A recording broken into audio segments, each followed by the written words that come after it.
Welcome to Mystic Eternal Enigmas, where we unravel the greatest mysteries of the ancient world. Dive in and explore the secrets that time has yet to reveal. We recently explored the astonishing ancient ruins with precision-cut stonework found at Puma Punku in Bolivia, once part of a vast city complex that still boasts incredible features. One of the most controversial attractions is undoubtedly the Wall of Humanity. In the 1960s, archaeologists employed by the Bolivian government excavated a temple at Tiahuanaco, where they discovered hundreds of stone heads embedded in the courtyard walls, each with distinct features. These heads are believed to represent different tribes and civilizations from around the world at that time. If this theory were confirmed, it would pose a significant challenge to academia, as it would suggest that a wall built by the Incas displays faces from across the globe, despite the lack of intercontinental travel. Alternatively, the Wall of Humanity might support the idea of a global advanced civilization responsible for constructing such sites. Moreover, the most intriguing aspect of this ancient artifact is the presence of two heads made of a different material, which seem to represent what we would now identify as gray aliens. If the Wall of Humanity truly represents the different tribes of the world, then who or what do these two faces depict? Could ancient alien theories be true? Did an extraterrestrial race not only visit our planet, but actually call it home? This ancient artifact clearly demands further alternative research. Austrian explorer Arthur Poznański studied Puma Punku in 1926, hypothesizing that it was one of the oldest archaeological sites on Earth, dating back at least 15,000 years. Poznański was among the first modern explorers to investigate Puma Punku, but his hypothesis has been staunchly rejected by academics worldwide. Nevertheless, his reasoning, shared by many others, continues to garner support. Although mainstream academia insists on placing the site's construction around 500 BC, supporters of an older date dismiss this as unreliable. Based on our investigations, we agree that the site is much older. Considering that an ice age occurred around 10,000 years ago, Poznański's dating places the site in the expected period if it were the work of a pre-cataclysmic civilization. Puma Punku might be a surviving relic of this civilization. Additionally, archaeologist Neil Stee has investigated the site's relationship with astronomical alignments, finding compelling evidence supporting this controversial view.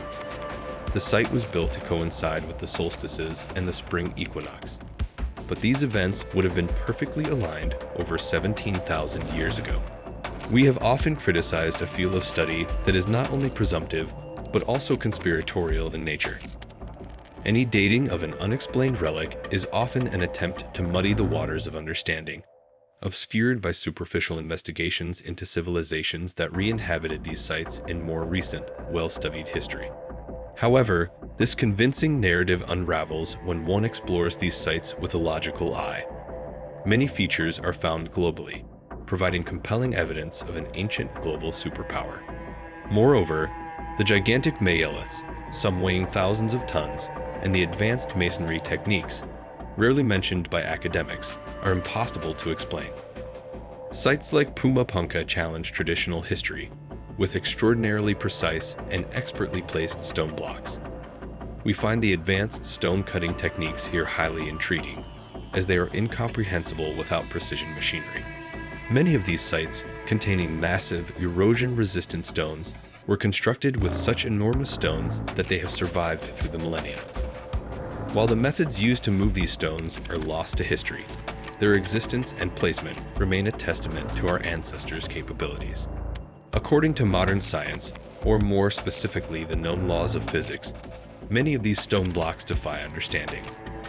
Although little is known of the true builders of such sites, Puma Punku still contains many megalithic blocks that exhibit extraordinary feats of construction and precision carving, left by a people who flourished long ago. Precisely carved and expertly placed andesite blocks are still present, their existence undeniable but highly controversial. As a result, many of these sites are quietly investigated or simply ignored, successfully concealing past engineering feats that cannot be explained. Some of the world's most visited sites contain megalithic blocks that people walk past every day without a second thought. However, these stones hold the secret to unraveling the current historical inaccuracies, as they cannot be moved and defy the incomplete history that academics attempt to teach as fact.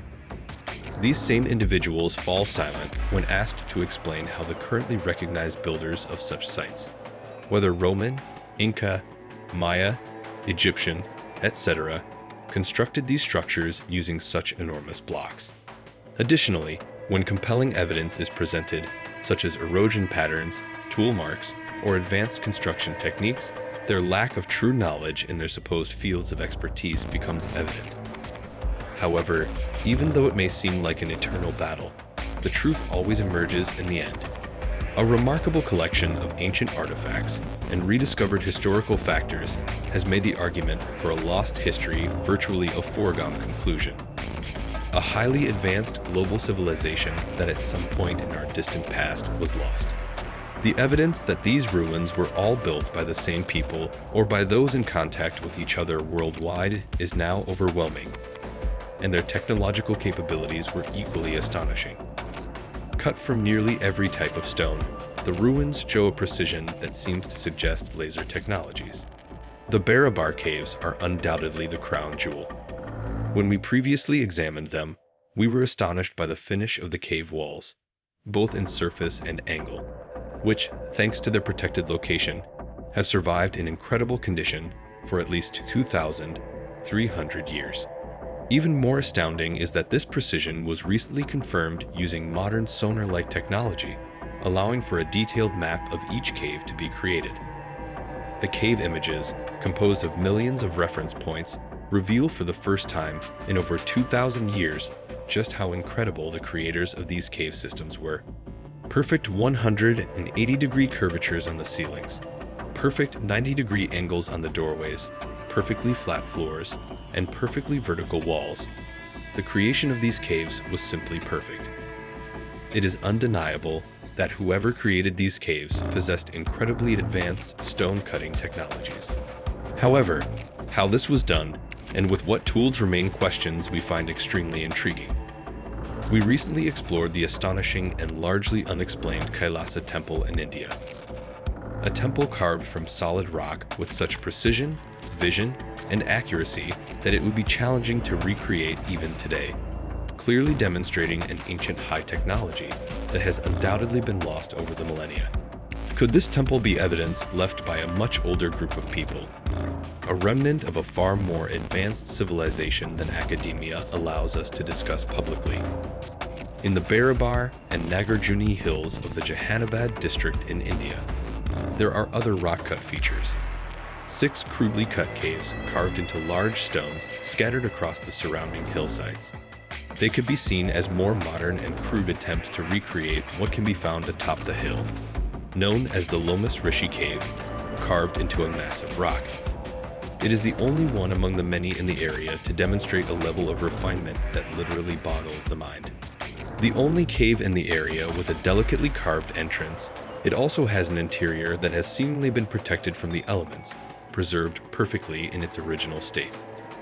It demonstrates a level of rock cutting that has left the stone polished to a mirror-smooth finish, supporting the idea that this cave and the Kailasa Temple are remnants of a much older and more advanced culture than is officially accepted. The hut-shaped facade at the cave's entrance is officially regarded as the earliest example of the horseshoe-shaped Chaitya arch or Chandrashala, a feature that would become significant in Indian rock-cut architecture and sculptural decoration for centuries during its post-cataclysmic development. This example is widely accepted as the specific influence for later examples, of which there are many at later Buddhist sites, such as the Ajanta Caves and Ellora Caves in Maharashtra. But how, or who, carved the Lomas Rishi Cave? How did they achieve such an amazing finish? Were the same people responsible for constructing the Kailasa Temple, another structure exquisitely carved from a giant solid rock? Although modern academically accepted views state that these were created during the reign of the Mauryan Emperor Ashoka, a Buddhist ruler from the 3rd century BC who governed almost the entire country of India, the caves known as Sakarwal were carved into the hills for the use of monks, with Lomas Rishi said to be one of them.